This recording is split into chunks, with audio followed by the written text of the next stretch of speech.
La semana pasada,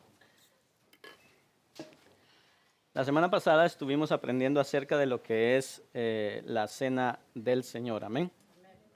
Hoy día vamos a ver la segunda parte de qué es la cena del Señor. Amén. Así que quiero que abra su Biblia ahí rápidamente en 1 Corintios. Si usted tiene su Biblia, por favor, abra su Biblia ahí en 1 Corintios.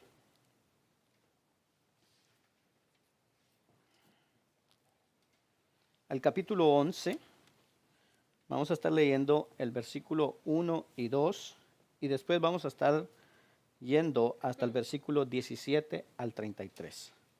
Entonces, 1 Corintios 11, 1 y 2 y después al 17 al 33. Amén. Yo sé que ya estamos cómodos, amén, pero si nos podemos poner de pie, por favor, por reverencia a la palabra del Señor. Amén.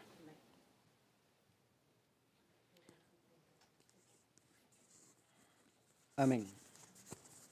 Oramos, dice así la palabra de Dios en el nombre del Padre, del Hijo y del Espíritu Santo. Sed imitadores de mí, así como yo de Cristo. Os alabo, preste atención a este versículo 2. Os alabo, hermanos, porque en todo os acordáis de mí y retenéis las instrucciones tal como las he entregado. Ahora vayamos al versículo 17 al 33. Dice así. Pero al anunciaros esto que sigue, no os alabo, porque no os congregáis para lo mejor, sino para lo peor. Pues en primer lugar, cuando os reunís como iglesia, oigo que hay entre vosotros divisiones, y en parte lo creo, porque es preciso que entre vosotros haya disensiones, para que se hagan manifiestos entre vosotros los que son aprobados. ¿Cuándo pues os reunís vosotros? Esto no es comer la cena del Señor. Porque al comer, cada uno se adelanta a tomar su propia cena, y uno tiene hambre y otro se embriaga. ¿Pues qué? ¿No tenéis casas en donde comáis y bebáis? ¿O menospreciáis la iglesia de Dios y avergonzáis a los que no tienen nada? ¿Qué os diré? ¿Os alabaré? En esto no os alabo. Porque yo recibí del Señor lo que también os he enseñado, que el Señor Jesús, la noche que fue entregado, tomó pan, y habiendo dado gracias, lo partió y dijo, tomad, comed, esto es mi cuerpo que por vosotros es partido. Haced esto en memoria de mí. Asimismo, tomó también la copa, después de haber cenado, diciendo, esta copa es el nuevo pacto en mi sangre. Haced esto todas las veces que la bebiereis en memoria de mí. Así pues, todas las veces que comieres este pan y bebieres esta copa, la muerte del Señor anunciaréis hasta que Él venga. De manera que cualquiera que comiere este pan o bebiere esta copa del Señor indignamente, será culpado del cuerpo y de la sangre del Señor. Por tanto, pruébese cada uno a sí mismo, y coma así del pan y beba de la copa. Porque el que come y bebe indignamente sin discernir el cuerpo del Señor, juicio come y bebe para sí. Por lo cual hay muchos enfermos y debilitados entre vosotros y muchos duermen. Si, pues, nos examinásemos a nosotros mismos, no seríamos juzgados. Mas siendo juzgados, somos castigados por el Señor, para que no seamos condenados con el mundo. Así que, hermanos míos, cuando os reunís a comer, esperaos los unos a los otros. Si alguno tuviere hambre, coma en su casa, para que no os reunáis para juicio. Las demás cosas las pondré en orden cuando yo fuere. Incline su rostro donde está y vamos a orar. Amén. Padre que estás en los cielos, te damos gracias, Señor, por este momento, Señor, que nos permites estar aquí reunidos. Gracias, mi Dios del cielo, porque, Señor, vemos tu gracia, vemos tu bondad y vemos tu misericordia en cada uno de nosotros, Señor. Gracias, Señor, por cada uno de mis hermanos que está aquí presente, Señor, y los que vinieron por primera vez. Gracias te doy, Señor, por ellos. Pedimos, Señor, en este momento que seas tú hablando a nuestras vidas, a nuestros corazones, Señor. Que sea tu palabra, Señor, que sea sembrada, puesta en cada uno de nosotros. Y sea tu Espíritu Santo produciendo ese fruto en nosotros, Señor. En el nombre de Jesús, para cada uno de nosotros, que esta palabra sea de edificación. Gracias te doy, Señor, en el nombre de tu Hijo amado. Amén y amén. Amén. Puede tomar su asiento. Amén. Y vamos a decir todos juntos la declaración. Amén. Jesús dijo, yo soy el camino, la verdad y la vida. No hay camino, no hay verdad y no hay vida sino en Jesús. Eso es muy cierto. Amén. No hay nada fuera de Jesús. Amén. El resumen de esta enseñanza el día de hoy dice así: participar de la cena del Señor demuestra visiblemente nuestra unión con Cristo y nuestra unión visible los unos con los otros. Cuando nosotros participamos de la mesa del Señor, hay algo que se demuestra visiblemente, y es que estamos unidos a Cristo. Pero no solamente que estamos unidos a Cristo, sino que estamos también unidos los unos con los otros. Los hermanos estamos reunidos. Amén.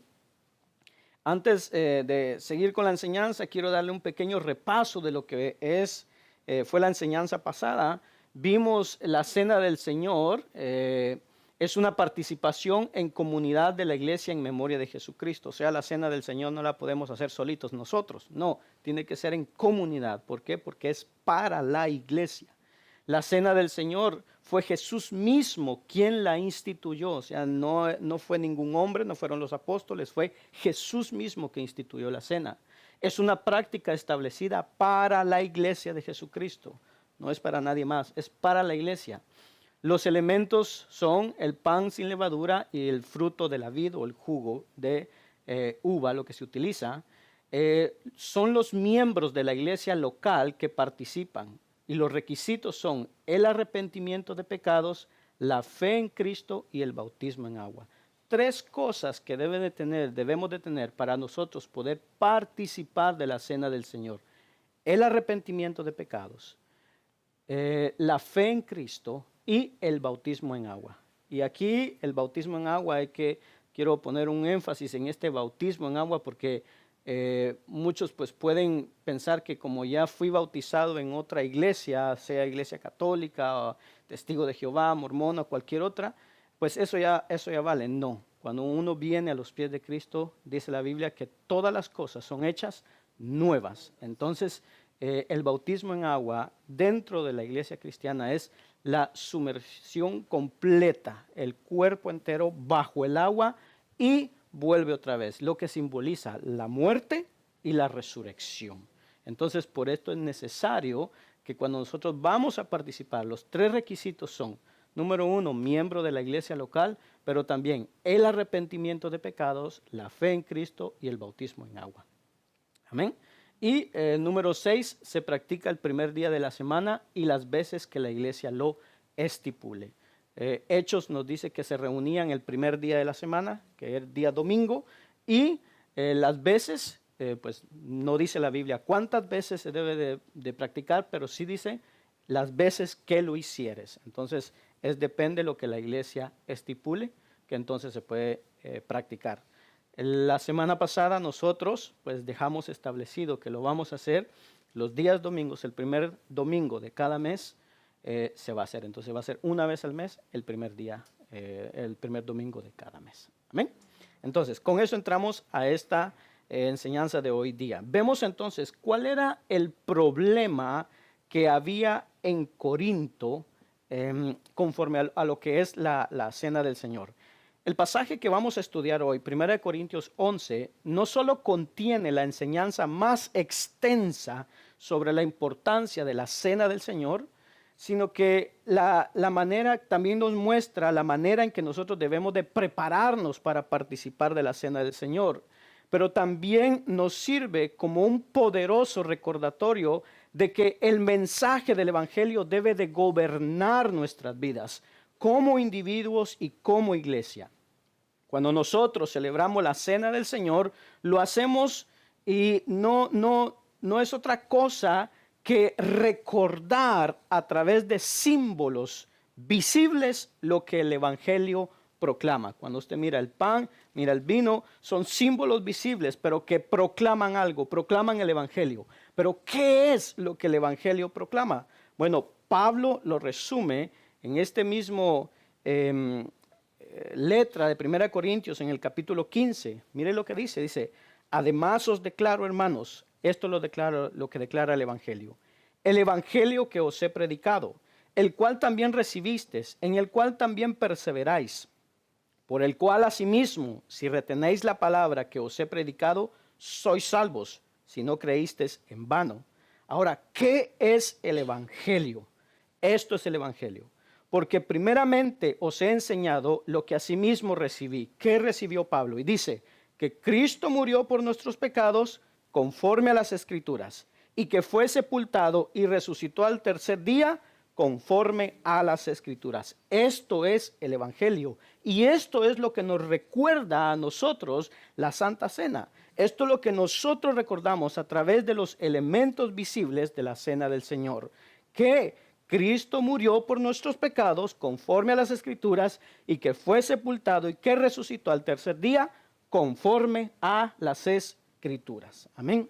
Ahora, la semana pasada, cuando terminamos la enseñanza, concluimos con una explicación de cómo en la iglesia de Corinto, una fiesta que se llama la fiesta del ágape o la fiesta del amor, dice que esta fiesta se fue desarrollando en la iglesia en todos los que iban a la iglesia. Y todos los que participaban y compartían juntos, estaban ahí, compartían los alimentos. Y dice que cada uno traía comida a la iglesia. Compartían después de la comida, y después de que todos habían comido, entonces celebraban la cena del Señor. Eso era lo que estaba sucediendo en Corinto. Una fiesta que se llamaba ágape. Pero, ¿qué sucedió? Esto se volvió un desorden en Corinto, un desastre, porque empezaron a haber borracheras, glotonería y muchas veces el desprecio e ignorar a los otros hermanos, a los pobres. Entonces Pablo, en estos versos que leímos, le llama la atención fuertemente a la iglesia de Corintio y le dice: en esto que les voy a hablar, en estas instrucciones que les voy a dar, Pablo dice, en esto no los alabo, en esto no les doy oh, qué bien lo están haciendo. No, no están haciendo las cosas bien. Y Pablo le dice en el versículo 17, ustedes cuando se congregan, no se congregan para lo mejor, sino para lo peor. Oiga lo que estaba diciendo la iglesia de Corintios. Se estaba congregando no para lo mejor, sino para lo peor. Escuche, cada vez que nosotros nos reunimos, cada reunión debe de causar bendición, gozo, alegría y amor entre los hermanos. Los corintios al reunirse hacían cosas que eran tan dañinas, se estaban dañando. Cuando la reunión era para que fueran todos edificados, la reunión producía el efecto opuesto completamente. Pablo les dice, no os congregáis para lo mejor, sino para lo peor. Esto quiere decir que nosotros podríamos estarnos reuniendo, pero que en lugar, hermano, de que cuando hoy se termine la reunión y salgamos de aquí bendecidos, salgamos peor de lo que entramos. Y con esto que vamos a estudiar, entonces vamos a responder a la pregunta, ¿qué es comer la cena del Señor indignamente? Que nos habla el versículo 27. ¿Qué estaba sucediendo en la iglesia de Corinto? Primero, la iglesia estaba dividida en una celebración que tenía como objetivo manifestar unidad. Una celebración que tenía que haber unidad entre los hermanos, la iglesia estaba dividida. Versículo 18 dice, pues en primer lugar, cuando os reunís como iglesia, oigo que hay entre vosotros, ¿qué dice? Divisiones. Y en parte lo creo. Estas divisiones, oiga, dentro de la iglesia, no era que, bueno, se dividían y se iban y formaban otra iglesia, otra congregación, no. Sino que dentro de la iglesia habían tendencias. Se manifestaron dentro de la fiesta de los ágapes, en esa cena del Señor, se habían creado divisiones entre los pobres y los ricos. Diferencias económicas entre los miembros de la iglesia. Su comportamiento de la iglesia de Corinto, su comportamiento hipócrita, que discriminaban a los pobres era lo opuesto a la esencia del significado de la comida. Lo contrario a el amor mutuo entre hermanos. Cuando era la cena del Señor, se suponía que todos participaban trayendo alimentos. Supuestamente todos debían de participar. Supuestamente debía de ser una comida en donde iba a haber una especie de compartir de una manera simbólica el alimento que simbolizaba, hermano, la unidad entre la iglesia, entre la comunidad cristiana. Pero resultaba que las personas ricas muchas veces traían alimento y cuando llegaban a la iglesia se reunían, se comían toda la comida antes de que llegaran los pobres. O si llegaban los pobres, ellos se sentaban y empezaban a comer y a los pobres los dejaban por un lado. Y los pobres solo se quedaban viendo cómo los ricos comían todo. O muchas veces cuando los pobres llegaban de trabajar y entonces llegaban a la reunión, los dejaban sin nada y les decían, bueno, se acabó, ya no hay más. Y algunas personas estaban entregándose a la glotonería y otros se iban a su casa, dice, con hambre. Por eso el verso 33 de ahí 1 Corintios 11 nos dice, así que, hermanos míos, cuando os reunís a comer, dice, esperaos unos a otros. Y también por eso Pablo les dice en el versículo 34, si alguno tiene hambre, coma en su casa, para que no os reunáis para juicio. Entonces, vemos el primer problema. Gente rica y gente pobre. Aquellos que podían traer mucho y aquellos que podían traer muy difícilmente algo. Los ricos no compartían con los pobres, comían entre grupos pequeños, exclusivos, se apresuraban para que no quedara nada para cuando llegaban los pobres y el resultado era que la ocasión, el momento que supuestamente debía de ser algo en donde las diferencias quedaran por un lado, era todo lo contrario. Porque entonces empezaron a levantarse muros entre los hermanos, entre la gente. La celebración que debía unirlos como iglesia, como hermanos, terminaba en desprecios. Y después, cuando iban a la mesa del Señor, iban a la mesa y estaban profanándola. Entonces Pablo confronta a la iglesia porque dice, ustedes no se congregan para lo bueno, sino que se congregan para lo malo. Ustedes, les dice Pablo, ustedes estarían mejor quedándose en su casa que si se congregaran. En lugar de que su adoración sea útil, sea edificante, sea directamente para Dios, su adoración es destructiva. Y Pablo les dice, entre ustedes hay divisiones. Y entonces Pablo agrega algo y dice, y en parte lo creo. Entre ustedes hay divisiones. Y creo que sí es cierto que hay división entre ustedes. ¿Pero por qué? Bueno, tenemos que regresar unos capítulos atrás. 1 Corintios, capítulo 1, versículo 10 al 13. Mire lo que nos dice. Os ruego, pues, hermanos, por el nombre de nuestro Señor Jesucristo, que habléis todos una misma cosa y que no haya entre vosotros, ¿qué dice? Divisiones, sino que estéis perfectamente unidos, como en una misma mente y en un mismo parecer. Porque he sido informado acerca de vosotros, hermanos míos, por los de Cloé, que hay entre vosotros contiendas. Quiero decir que cada uno de vosotros dice, yo soy de Pablo, y yo de Apolos, y yo de Cefas, y los más espirituales dicen, yo soy de Cristo. Pero entonces dice Pablo, ¿acaso está dividido Cristo? ¿Fue crucificado Pablo por vosotros? ¿O fuisteis bautizados en el nombre de Pablo? Mire las divisiones que había. Yo pertenezco a este, yo pertenezco a otro, yo pertenezco aquí. Pablo ya había recibido noticias de que ellos estaban en división. Y ahora no solo estaban divididos en que yo soy de Pablo, yo soy de Apolos, yo soy de Cefas, yo soy de Cristo, sino que ahora había división en la posición económica social, entre pobres y ricos. Mire cómo estaban divididos. Escuche esto, participar de la cena del Señor demuestra, como decíamos, visiblemente nuestra unión con Cristo, pero también demuestra nuestra unión visible los unos con los otros. ¿Por qué? Porque todos formamos parte de un mismo cuerpo, en donde Cristo es la cabeza, pero todos somos parte de un solo cuerpo. Mire lo que nos dice Pablo, 1 Corintios 12:12. Porque así como el cuerpo es uno y tiene muchos miembros, pero todos los miembros del cuerpo, siendo muchos, son un solo cuerpo, así también es Cristo. Porque por un solo espíritu fuimos todos bautizados en un cuerpo, sean judíos o sean griegos, sean esclavos o sean libres, y a todos se nos dio de beber de un mismo espíritu.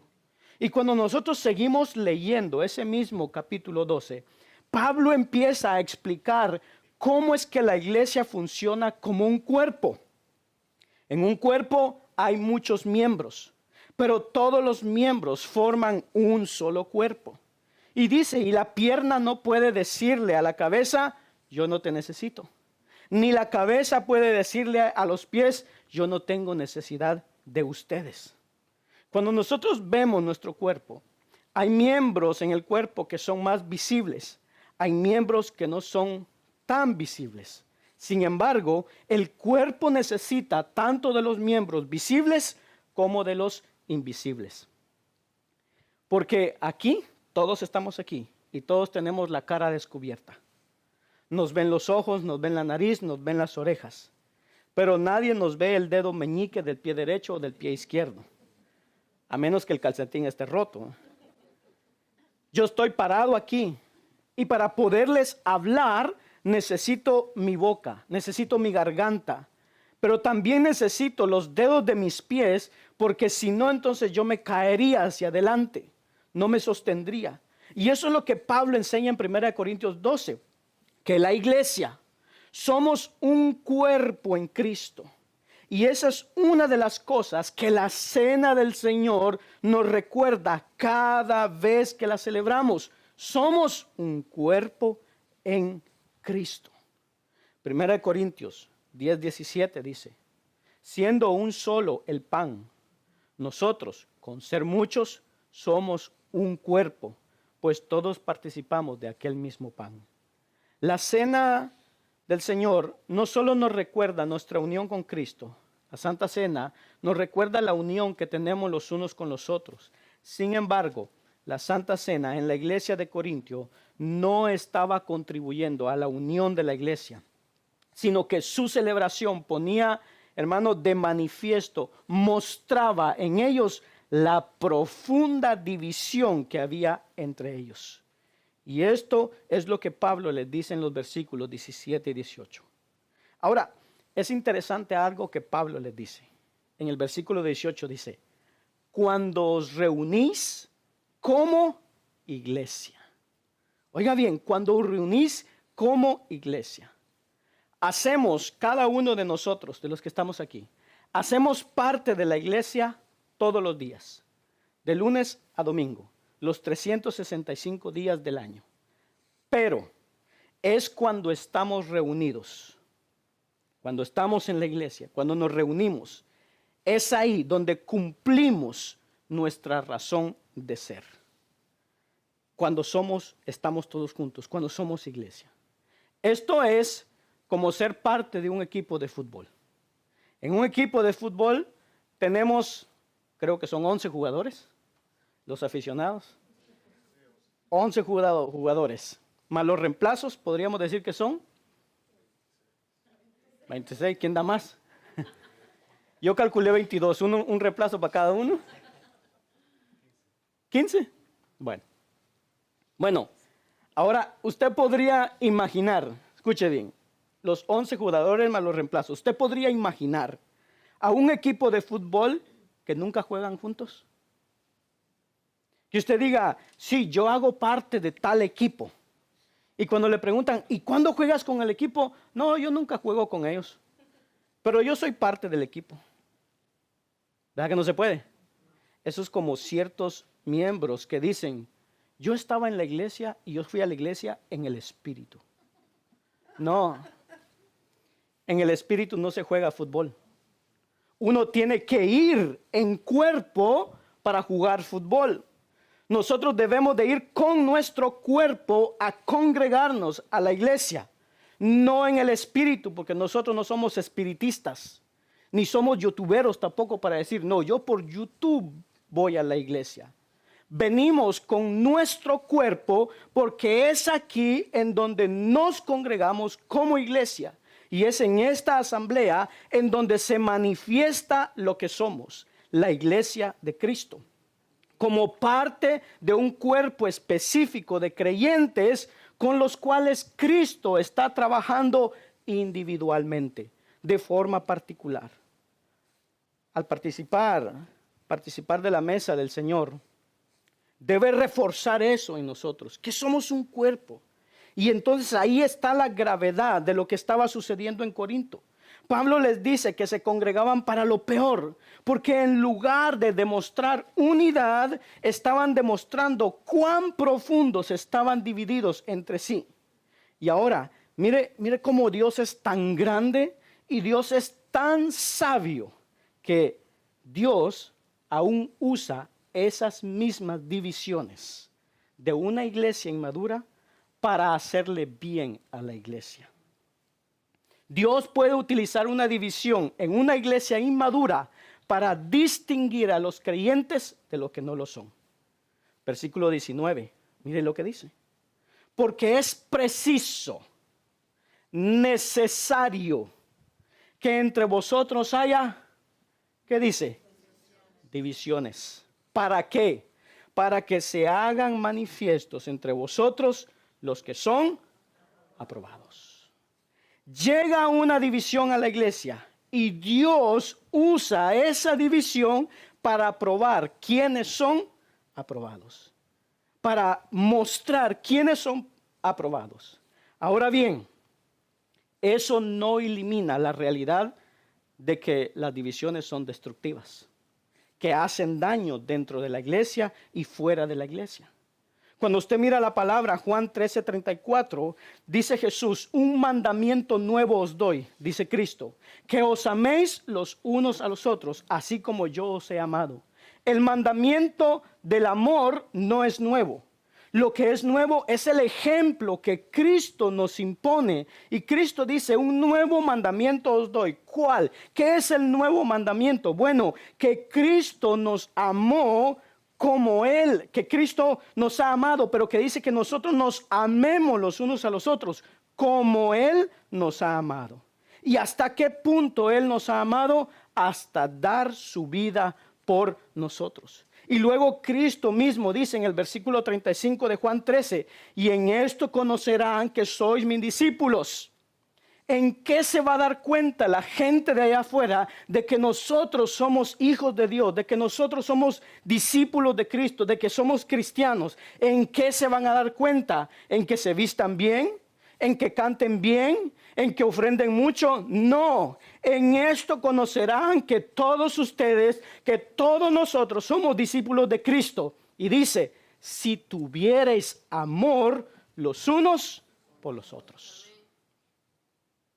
En el momento de que nosotros tenemos el rencor contra alguien, manifestamos otra cosa, y no es ser discípulo de Cristo. En Juan 17:23, el Señor Jesucristo le ora al Padre y le dice, Padre, yo quiero que ellos, cada uno de nosotros, sean uno como tú y yo somos uno. ¿Para qué? Para que el mundo crea que tú me enviaste. Cuando nosotros estamos desunidos, pues el mundo no puede creer quién es Jesús. Así que las divisiones son altamente dañinas y no deben ser toleradas en la iglesia. Pablo es bien tajante en esto. Mire lo que nos dice Tito capítulo 3, versículo 10. Al hombre que cause divisiones después de una y otra amonestación, ¿qué dice? Deséchalo, sabiendo que el tal se ha pervertido y peca y está condenado por su propio juicio. Oiga bien, Pablo es muy claro. Al hombre que cause divisiones, dice, después de una y de otra amonestación, para afuera.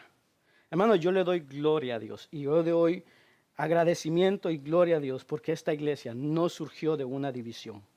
Esta iglesia surgió primeramente por la voluntad de Dios y segundo, en un mutuo acuerdo con mi pastor. Porque esto es serio, hermanos, esto es serio. El hombre que cause divisiones en la iglesia. Así que por un lado, Pablo dice, ¿saben? Es necesario que haya divisiones. Pero por otro lado dice, pero esas divisiones no pueden ser toleradas. Van a ocurrir divisiones. ¿Por qué? Porque el diablo se va a encargar de introducir falsos hermanos en la membresía de la iglesia. Entre los 12 apóstoles había un Judas, un traidor. Entre los colaboradores de Pablo había un Demas que siempre se le oponía. Y entonces Pablo les habla de este problema, su descontento con esto, y les habla palabras de corrección. Versículo 20 dice, ¿cuándo pues os reunís vosotros? Esto no es comer la cena del Señor. Ustedes, le dice Pablo, ustedes podrían pensar que ustedes están participando de la cena, pero esto no es la cena, lo que están haciendo, lo que están comiendo. Podrían estar bebiendo una copa y diciendo algunas palabras, podrían estar comiendo un pedazo de pan y diciendo algunas otras cuantas palabras, pero eso no es la cena del Señor. Es imposible celebrar la cena del Señor cuando tienen sus corazones tan divididos como los de ustedes. Versículo 21. Porque al comer, cada uno se adelanta a tomar su propia cena, y uno tiene hambre y otro se embriaga. Pues ¿qué? ¿No tenéis casas en que comáis y bebáis? ¿O menospreciáis la iglesia de Dios y avergonzáis a los que no tienen nada? ¿Qué os diré? ¿Os alabaré? En esto no os alabo. Pablo le está diciendo, ¿qué voy a pensar? ¿Qué les puedo decir por esto?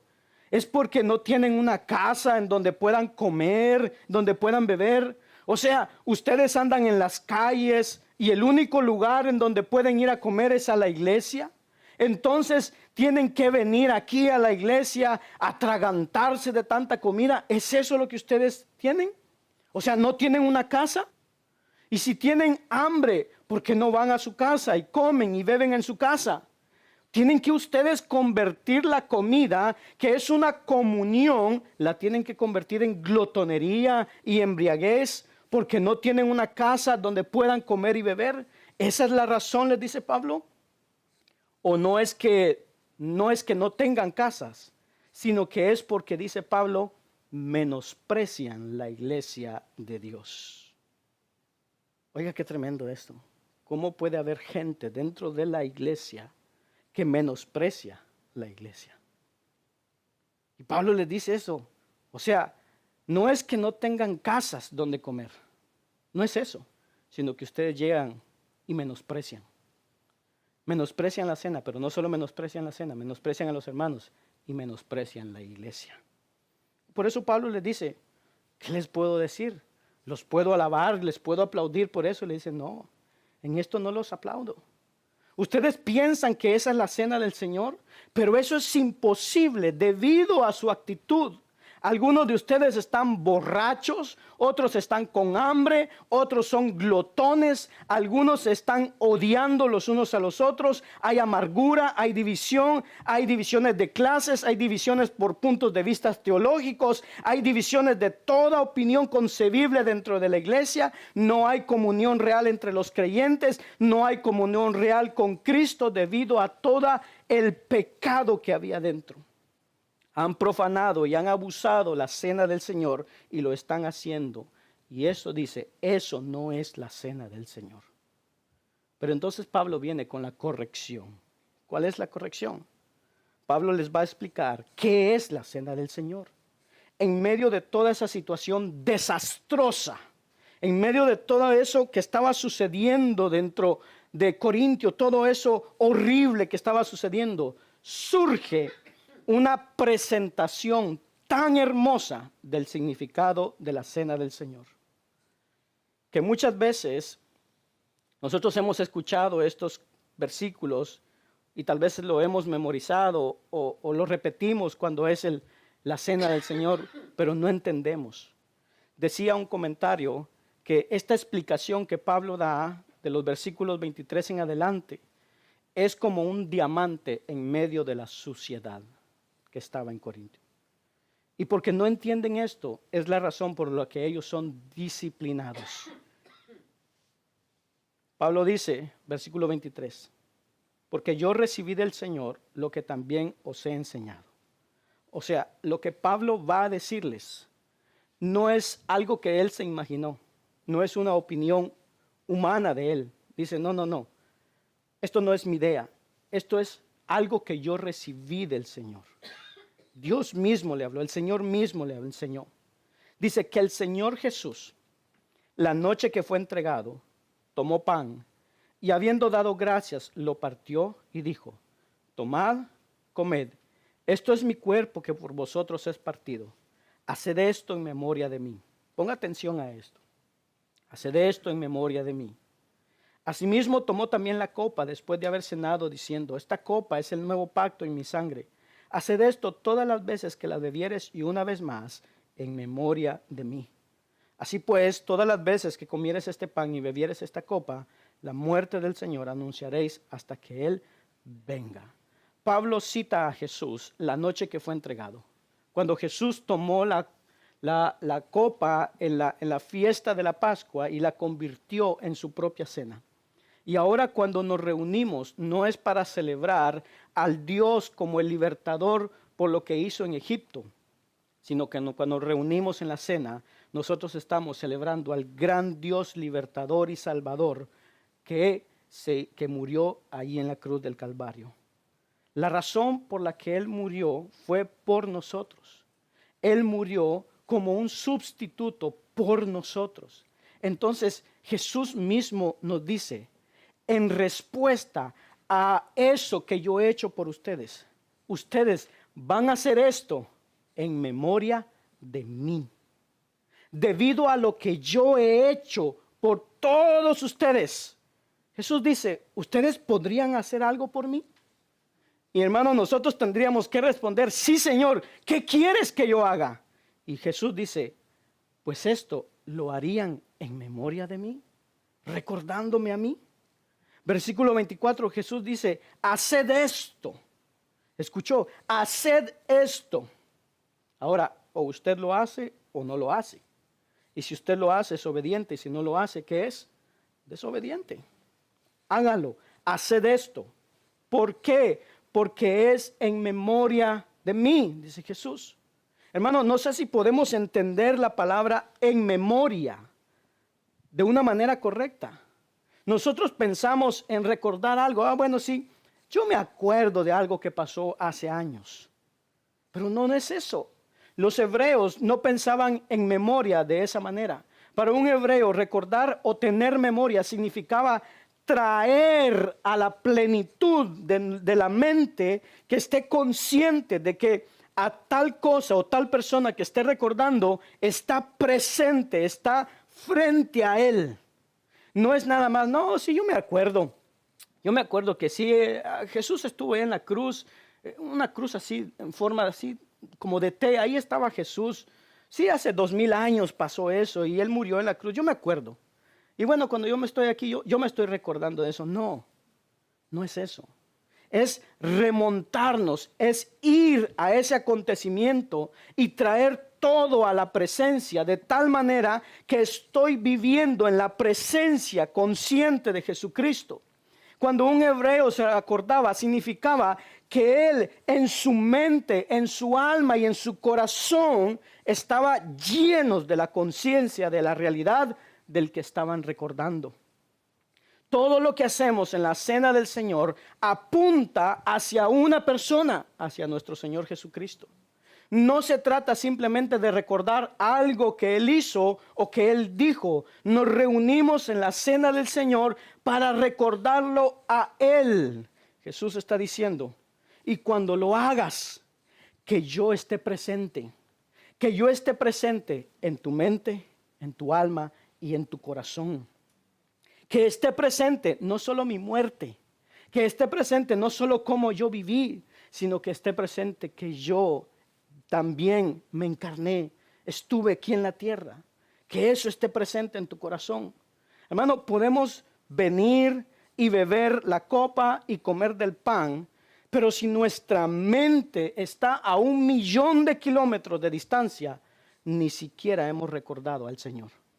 Sin importar las palabras que dijimos, hasta que no hayamos hecho a un lado todas las cosas que nos distraen y traer a nuestra mente y nuestro corazón al Señor Jesús. Él dice, tomen este pan y cómanlo y háganlo trayéndolo a la conciencia de su mente todo lo que yo he hecho por ustedes, mi vida entera. Después de todo, fue por nosotros que Él lo hizo. ¿Cuál es el remedio? A veces nosotros leemos este pasaje solo en la cena del Señor o en la Santa Cena y no vemos el contexto.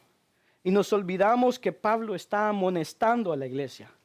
Pablo les está diciendo, ustedes celebran la cena, pero no viven conforme a lo que la cena simboliza. Eso es lo que Pablo le está diciendo. Ustedes están recordando en la cena, están recordando el evangelio, pero ustedes no viven conforme al evangelio que esta cena simboliza.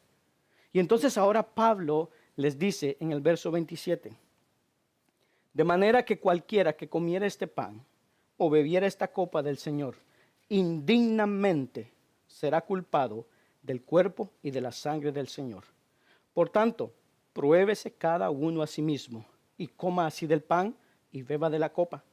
Porque el que come y bebe indignamente, sin discernir el cuerpo del Señor, juicio come y bebe para sí.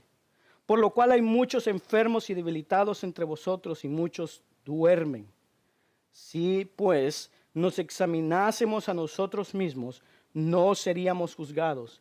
Mas siendo juzgados, somos castigados por el Señor para que no seamos condenados con el mundo. ¿Qué es comer la cena del Señor de manera indigna? Ay, ayer me porté mal. Ayer se me salió una mentira por ahí. Cometí un pecado. Hice esto. Le grité a mi hijo, a mi hija, a mi esposo, a mi esposa. ¿Eso es comer indignamente? Esto va más allá. Los corintios lo hicieron. ¿Cómo? Vimos, tenían divisiones, despreciaban a los pobres, eran glotones, eran borrachos, tenían bandos teológicos, uno se creía más que el otro. Nosotros podemos estar aquí de una manera que podemos tratar la mesa del Señor indignamente. Número 1, al ignorarla en lugar de obedecerla. Simplemente al no hacerlo. La estamos tratando indignamente. Es la cena del Señor. No, mejor no voy a la iglesia porque... Mejor no voy. No es tan importante eso. Eso está mal. Eso es indigno de parte nuestra e indigno hacia Él. Número 2, de manera indigna cuando al hacerla es una actuación en lugar de algo significativo. Bueno, lo voy a hacer para que los hermanos no miren que tal vez ando mal. Lo hago porque tengo que cumplir en lugar de entenderla.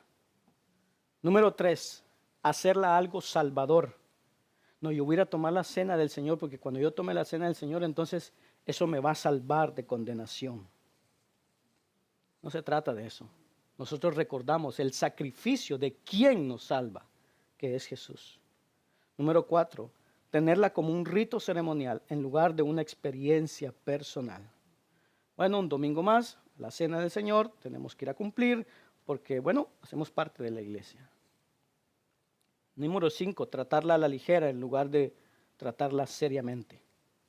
Si venimos a la mesa con amargura hacia otro hermano, con celos, con envidias, oiga, con algún pecado no confesado, viviendo en algún tipo de pecado del que no queremos arrepentirnos y no queremos dejar. Cuando nosotros tomamos la cena del Señor y venimos con un pecado que digo, yo sé que esto es pecado, pero no lo quiero dejar porque me gusta lo que estoy haciendo. Estamos tratando la mesa del Señor indignamente. Indignamente no es solamente me porté mal, le pido perdón a Dios. No, indignamente es cómo está mi relación con Dios. Pero cómo está mi relación con mi hermano, con mi hermana, con mi esposa, el esposo, los hijos. Porque al no estar bien con mis hermanos, estamos negando lo que la mesa simboliza, que es la unión los unos con los otros. La unión con Cristo y la unión con mis hermanos. ¿Por qué? Porque somos un cuerpo. Yo termino con esto. ¿Cuál es el resultado de todo esto, de tomar la cena indignamente? Bueno, Pablo dice, será culpado del cuerpo y de la sangre del Señor.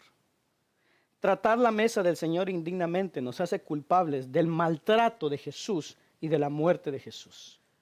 Alguien que pisa con indiferencia y pecaminosidad el cuerpo y la sangre, como son presentados ahí en la mesa, como el pan y con el vino, es culpable de deshonrar, de burlarse, de tratar con indiferencia e hipocresía a la persona misma de Jesucristo. Escuche bien esto, la manera en que yo trato la mesa es la manera en como yo trato a Jesús. Eso es lo que está diciendo. Como yo trate la mesa, así yo estoy tratando a Jesús. Si no me importa esto, no me importa Jesús. No me importa lo que Él ha hecho por mí. Escuche, en nosotros mismos, cada uno de nosotros, en nosotros mismos, todos somos indignos de participar de la cena. ¿Por qué? Porque todos en esta semana pecamos. Hicimos cosas indebidas, tantas cosas, por lo cual todos somos indignos. Pero aquí está el punto. Nosotros podemos participar porque hemos sido beneficiados con la obra redentora de Cristo que esta cena simboliza. Y eso es lo que nos hace dignos. Una persona que no le ha entregado su vida a Cristo, que no se ha arrepentido de sus pecados, si participa de la cena, está tomando la cena indignamente. Ahora, una persona redimida con la sangre de Cristo puede participar de una manera indigna de la mesa del Señor. Sí, ¿cómo? De la manera que acabamos de enumerar. ¿Qué debemos hacer entonces? Versículo 28. Por tanto, ¿qué dice? Pruébese cada uno a sí mismo. ¿Y qué dice? Y coma así del pan y beba de la copa. Versículo 31. Si pues nos examinásemos a nosotros mismos, no seríamos juzgados. Este autoexamen que yo me hago, este probarme a mí mismo, no es para que me abstenga, no es para que diga, Señor, yo pequé, yo sé que pequé, por eso no la voy a tomar. No, no, no. Es para que yo participe, pero participe de una manera digna. Cuando venimos a la mesa del Señor y nos autoexaminamos, hermano, vamos a ver cosas malas en nosotros. Y ese es un momento entonces para yo decirle, venir delante del Señor y decirle, Señor, perdóname, he pecado contra ti.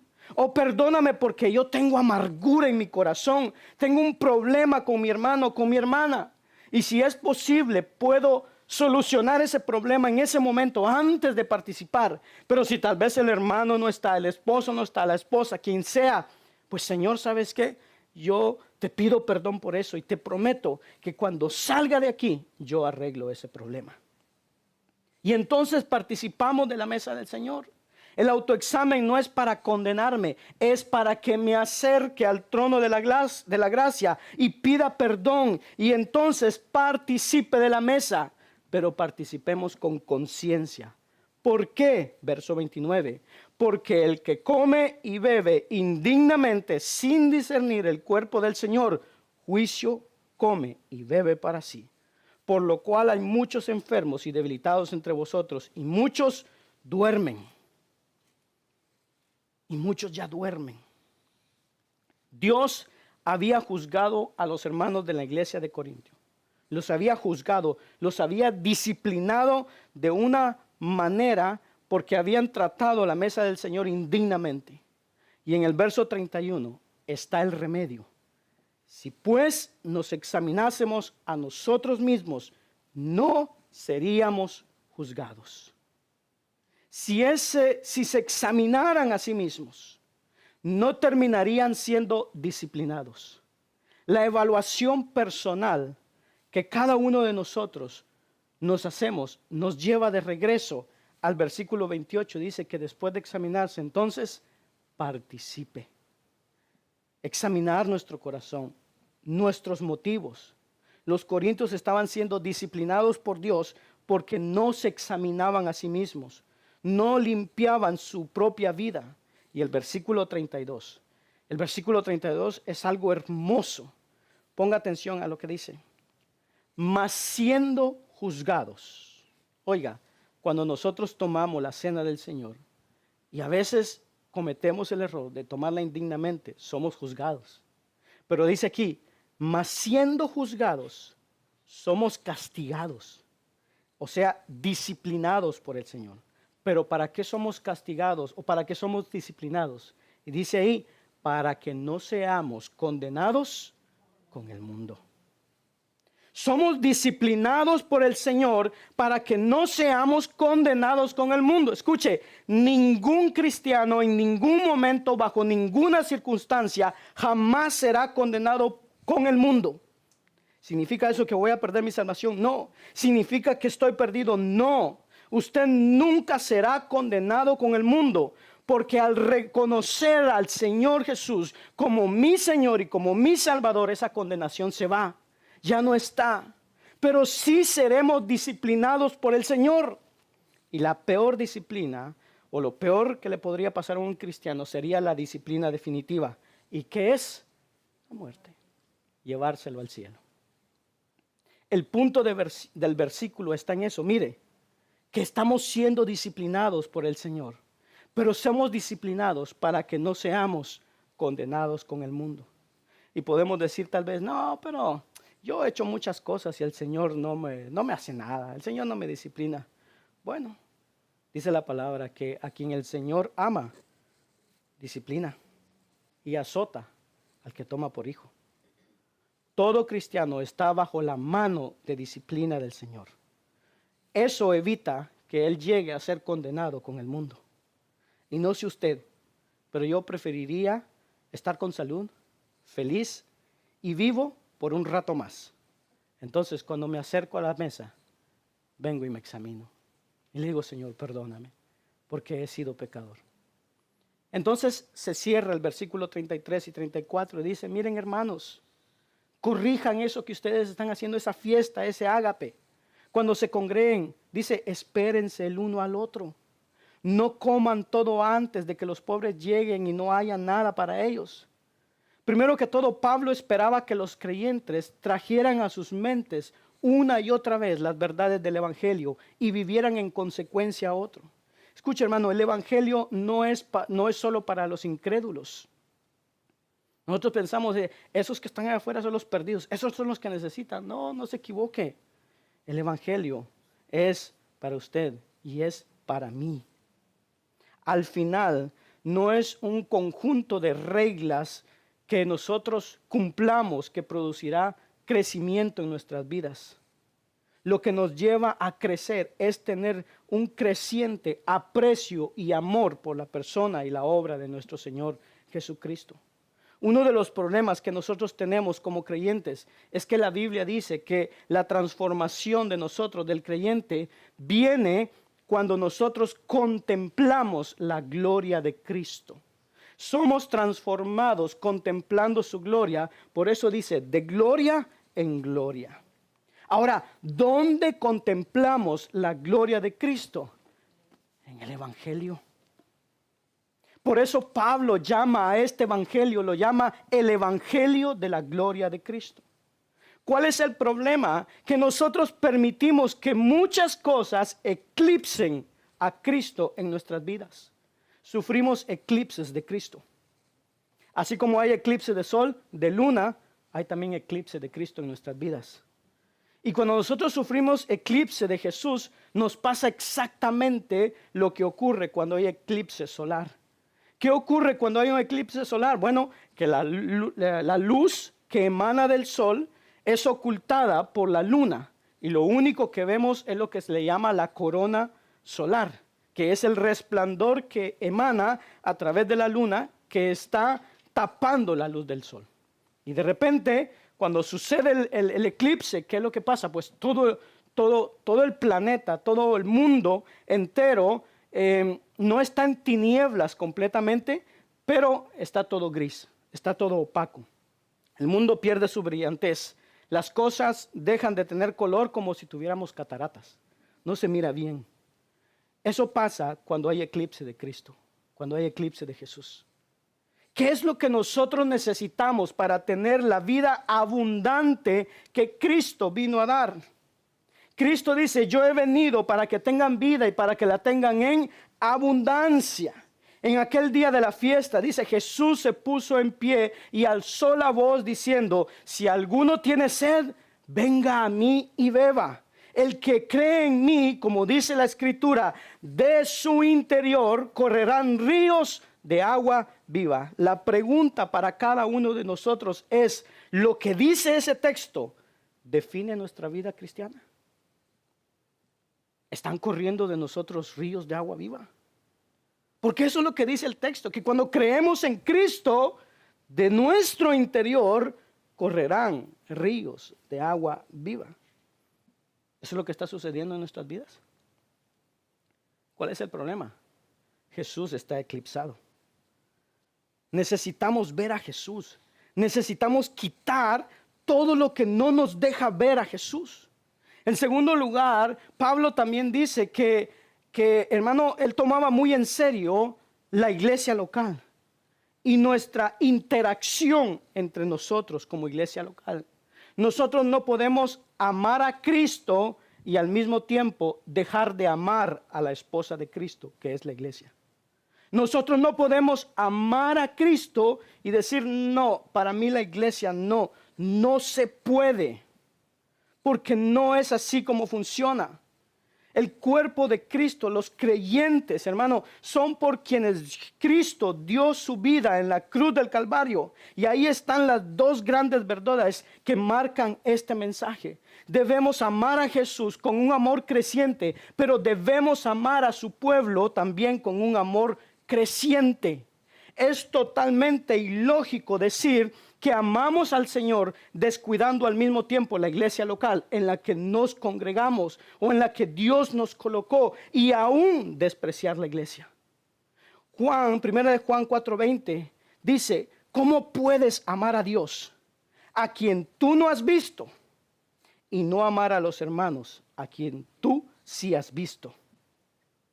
Sí, debemos traer el evangelio a nuestras vidas, a nuestra memoria constantemente. Cristo murió por nuestros pecados.